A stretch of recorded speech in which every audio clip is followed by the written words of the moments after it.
Alors bonjour, je m'appelle Drusilla Zadik. Pour me présenter un peu, donc je suis référente inclusion à l'UFCV dans le service qui s'appelle le SIAM, service pour l'inclusion en accueil collectif de mineurs.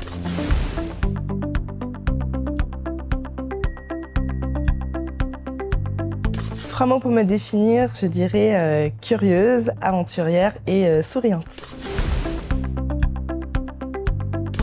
Alors ma principale mission au SIAM, c'est celle de garantir, favoriser l'accueil des structures de loisirs aux familles, notamment aux enfants en situation de handicap. Nos missions sont aussi en lien avec les équipes d'animation. Donc on va venir faire des actions, des analyses de situation, des actions de formation pour eux leur expliquer qu'est-ce que le handicap et qu'est-ce que eux ils peuvent mettre en place sur leur structure pour pouvoir garantir un accueil plus inclusif.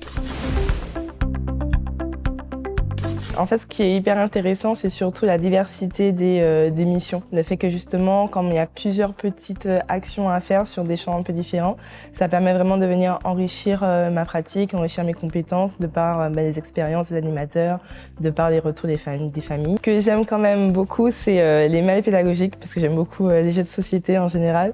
Donc le fait de pouvoir sensibiliser sur un sujet, donc ici le handicap, de façon ludique à partir du jeu, je trouve que c'est vraiment hyper intéressant. Et c'est vraiment quelque chose qui me passionne et qui m'intéresse beaucoup.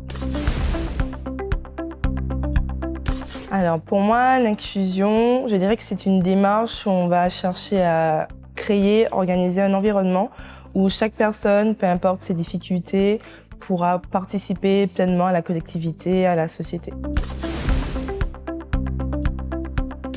Pour moi, une société inclusive, pour que chacun puisse y travailler, y réfléchir, ça devrait passer d'une part par déjà connaître, avoir connaissance des réalités des autres, pouvoir travailler aussi sur nos biais, nos stéréotypes, les préjugés qu'on peut avoir, parfois et souvent d'ailleurs de façon assez inconsciente, pour pouvoir par la suite mieux adapter nos comportements, nos réactions vis-à-vis des autres et puis généralement des pratiques au travail.